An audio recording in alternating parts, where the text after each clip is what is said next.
Buyers, if you're relocating to Indiana, this is a must that you need to know. Indiana actually went ahead and passed a law. So when you see this and people ask you, make sure that you have not signed more than one on who is going to be representing you from a buyer perspective. And that's very critical because it costs you a lot of money.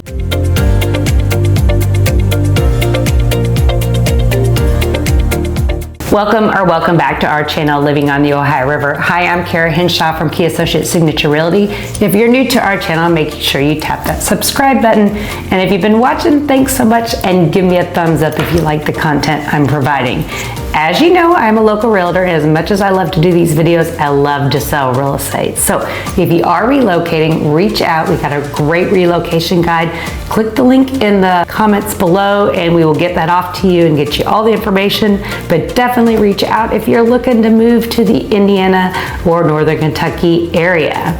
Buyers, if you're relocating to Indiana, this is a must that you need to know about how the NAR lawsuit has changed the way we do things in Indiana from a buyer perspective. So as of the NAR lawsuit, there's a few things that have changed. I'm going to read off a few things that affect you as a buyer that are changing in the whole United States. And then I'm going to go into how Indiana has handled it and what our processes are around helping buyers relocate to our area and buy homes here. A few things starting August 17th. That is the date in regards to the NAR settlement that people are working towards.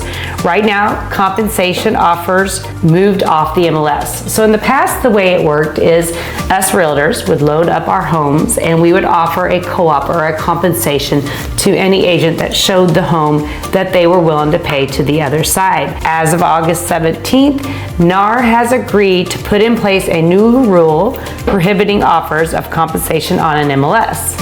Offers of compensation could continue to be an option consumers can pursue off MLS through negotiation with real estate professionals. And sellers can offer buyer concessions on an MLS, for example, concessions for buyers' closing costs. This change will be effective August 17th. So locally, just to address, there are a few changes that this has been actually implemented earlier than August 17th. But that is the rule and that is the date that we're all marching to. Another change that has happened, written agreements for MLS participation acting for buyers. While NAR has been advocating for the use of written agreements for years, in this settlement we've agreed to require MLS participants working with buyers to enter into written agreements with their buyers before touring a home. This change will be August 17th. So those are the two main things if you're a buyer and you are relocating to Indiana. From a NAR perspective, August 17th is what we're all marching towards. However, Indiana actually went ahead and passed a law. So this is the law, everyone. On March 11th, Indiana Governor Eric Holcomb actually made this a state level requirement. The timing of the new state law gave Indiana realtors a head start on preparing for NAR's proposed seller commission lawsuit settlement and ensure that all licensed real estate brokers across the state would operate by the same standards for consumer protection and transparency. And then basically continues to go on and says, we are encouraging our members for years to ensure buyer agency agreements to provide clarity on broker compensation, educate home buyers on the value of realtors provided, and ensure they understand the professional responsibilities of their broker in writing. The national litigation prompted us to pursue a consistent state requirement for written agreements for listing and buyer representation agreements. So we've always had the listing side, and honestly, we've always had the buyer side agreements for representation and clarifying of how we actually represent you. The difference now is it is law that before we actually enter a home and we show you homes and we actually start to represent you, we are required to have in writing a buyer agency agreement. It's very similar to like when you list a home. Before you list a home, you're required to have a listing agreement before you actually advertise and try to sell that home. Now it's the same on the buyer side. On the buyer side, we are required to have agreements with you buyers as you relocate and discover our homes of how we we represent you, how we bring value to you, and also how we compensate you. And that's really what this agreement's about. And what I thought, since it is law, and I love that Indiana was way ahead of that August 17th date. Since we've been operating since July 1, our agreements have been rewritten a little bit to actually satisfy more of what NAR is requiring. But I think it's been a real plus for the state of Indiana. They've done a great job in writing up a buyer agency agreement that supports not only the realtors, but also supports you buyers that are looking at how you're representing by your realtor, as well as in this industry, how we're handling it. Because if you are relocating to Indiana, every state is operating very differently in the type of agreements that you have to sign from a buyer agency standpoint. So I'm gonna go over the state of Indiana. So when you come into the state of Indiana, if you're relocating, this is the buyer agency agreement that you will see most likely, not all, because everybody has the right to write their own, from most realtors in Indiana. So if it's Indianapolis, if it's Fort Wayne, if it's Southern Indiana, most likely this is the agreement you will see. And so I thought I'd go ahead and explain what it is, what it's about, and what you can expect when you start to tour homes with the realtor of your choice, what you will be required to sign. As of July 1, again, the law. It is the law in the state of Indiana. So if you go to someone, and honestly, I've had someone say, well, another realtor didn't have me sign this before I toured a home. Honestly, I would go, ooh, you want to break the law? Like, we are dealing with the law, guys. So it's not that an agent's trying to be sneaky. It is the law. We're all trying to abide by it and basically be ethical in how we present to the public, as well as to you, how we represent you. So let's go over the buyer agency and explain how that works. The only time you are not required, just so you know, if you're touring homes, is if you're going through open houses. So if you're going through open houses, you will not be required to sign this document. You are allowed to go through open houses and view homes without signing something similar to this. Let me show you what this agreement's all about. And if you are relocating, you will not be surprised if an agent actually asks you to review this through a buyer consultation and actually sign it before starting your touring. Okay. Buyer-tenant exclusive agency contract. That is what this is called. Obviously, the Indiana Association of Realtors has developed this form. So like I said, most people in Indiana will be using this, but it is not required. You can have your own form as a brokerage if you choose to do so. You actually have to have a date on it, and who you're obviously being represented by, the agent as well as the brokerage. There has to be an expiration date on it, guys. So when we go through this, you will see that we will be helping you where you either purchase or potentially lease. It could be either way. And the buyer appoints, you're appointing this broker company as well as the agent that is helping you for the purpose of locating real property or leasing for purchase or lease again. And you're negotiating those terms acceptable to the buyer for purchase or lease of those properties. So it's a lot of verbiage here, but there has to be an expiration date. So when you look at line 7, it says this contract shall terminate on midnight of whatever date. It could be a day, it could be a month, it could be a week, it could be 3 months, it could be a year. That's between you and your agent, obviously. But there has to be an expiration date. That is the requirement on these contracts. So it can't be open-ended. There has to be a start date and an end date when you sign these with whoever of your realtor of choice is. The next part that we're going to get into, buyer agrees and acknowledges the buyer has no current buyer agency agreement with any other real estate broker. I want to stress this. Do not go around and sign multiple buyer agency contracts, because what that does is then you are being represented by multiple agents. Let's say you go buy a home, particularly with one agent, and you have another one with another that you did not buy the home. You are liable for commissions from both of those agents. So let me stress, do not sign multiple buyer agency agreements. So when you see this and people ask you, make sure that you have not signed more than one on who is going to be representing you from a buyer perspective, and that's very critical because it could cost you a lot of money. And I'll kind of get into how compensation works here shortly. Broker agrees, obviously, to diligently attempt to locate property searches. That is what our role is. Acceptable to you as the buyer. We'll negotiate terms acceptable to the buyer for the purchase or lease, and then we'll act in the best interest of you as this contract states. And another thing, a lot of people, and I would assume, have buyer consultations with you before you start, so they can go through all the value, not only just to negotiate the home, that they can provide you through the whole buyer process. So make sure that whoever you're meeting with does do a buyer consult with you and goes through all the value of everything they can provide for you through the whole process of buying a home. The next step is section C, description. You can put a property address in here, you can put a certain location. Maybe you have an agent in the northern Indiana helping you and someone in southern Indiana helping you. You can put a price range, you can put terms. There's a lot of different things that you can put in this description that limits this buyer agency to that particular criteria. So make sure that you look at that and that it's acceptable to you in what you're trying to accomplish. Section D, broker's compensation. There can be a retainer fee. That's if the buyer chooses to have a non-refundable fee, obviously, for their services that they will require as a minimum. And then there's the commission. And then the commission, the way it works is it can be a flat fee or it can be a percentage. Now, commissions. Typically in the past, here in the state of Indiana, most listings would offer a co-broke, and that is how the buyer got paid.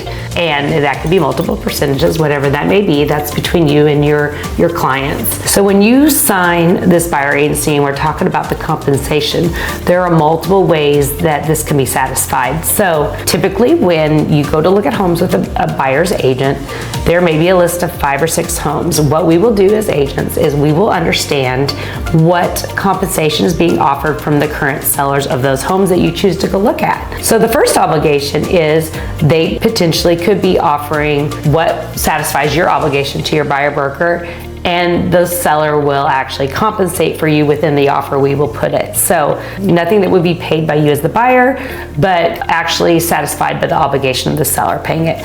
Typically, like we've done in the past, in how we actually paid out with co-oping and MLSs. Now that that's changing, we have to do a little bit more communication between the listing agent, and it also is things that are presented in the offer. The second way is potentially maybe they're offering a percentage that may be less than what you are agreeing with your buyer broker. And if that's the case, then it's a negotiation of what you will get from the seller, and then also what is obligated from you to the actual buyer's agent. So that's kind of a middle ground if you will not be compensating the whole amount that you agreed upon with your particular buyer broker. And then the third is potentially you might find a home that is not offering any compensation to pay for the buyer agency.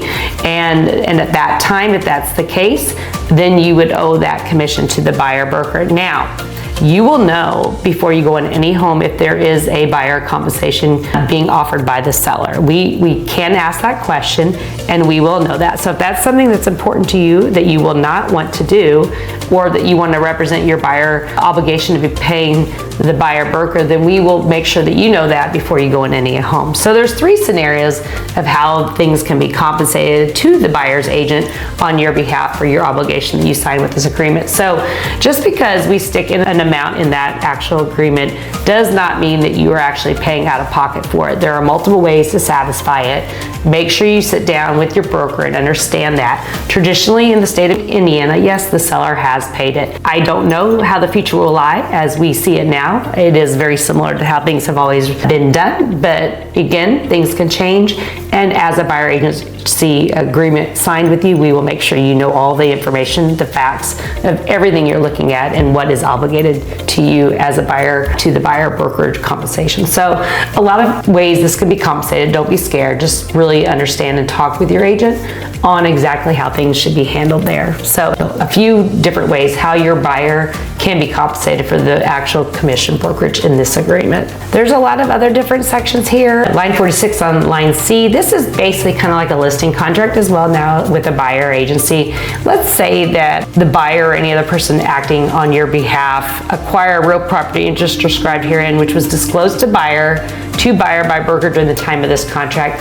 It just allows that we have so many days after the expiration that this agreement still is intact and is obligation to you as the buyer. So those are things that may potentially have happened while you were under contract. It may have expired. It just gives a little extra courage of days after termination of things that you may have actively been working on, just to protect the agent that went through the effort of whatever deals that you might have been doing. So keep that in mind in the days that are inserted there. The next section basically just says that any of the commission described in multiple ways that have actually been disclosed here are required to be paid at closing time. So that's the biggest thing, is if you buy a house, when you get to closing, that is when a payment is expected. Another item that they highlight is broker commissions are not set by law. That is from each brokerage to each agent. That is up to them. There is no suggested amount or recommended by any of the IAR on what is required here. So keep that in mind. There is no set of any kind when it comes to compensation. Then we go into agency disclosures. This is typically what you definitely used to see all the time and still have about what our requirements are to you as an agent in the state of Indiana. We have to give you our office policy, which do ask for. And as an agent, we have certain duties as a licensed law in the state of Indiana, what we are required to do. As you can see, I can scroll through here and you can kind of see a few of the different things that we do owe you. To summarize it, this is the best line that I like to use. Licensees owe duties of trust, loyalty, confidentiality, accounting, and disclosure to the buyer. That's a good summary that I really like to use. Again, look at this agreement to get a little bit more details of definite actions and requirements that we're allowed to do. But as a buyer agent, that is our duties to you guys. So keep that in mind. You also are in the same standpoint deciding that if you're okay with limited agency. And limited agency is when the actual agent is representing the buyer and the seller. That is your typical limited agency in the state of Indiana. The only other way that you will see limited agency is maybe a managing broker over that agent in the same brokerage. That would be limited agency as well, because they do have access to the files because they are managing over that broker. Those are your two situations, and you're consenting that you are okay with that or you're not okay with that scenario in this buyer agency agreement as well. You will actually consent to it, but it comes down to that we really have to be ethical. We cannot do anything that really helps either side when that situation arises, and we have things that we're obligated to do. So read through that, but that's kind of what that abides by. Recordings of properties, fair housing, confidentiality. We obviously have terms that we have to treat in this agreement that go beyond our agreement when it comes to confidentiality, so remember that. Legal disclaimers, attorney fees, there's a lot of things. Wire fraud, let me tell you about wire fraud. That's in everything that we sign. You will never get anything from me to wire anything.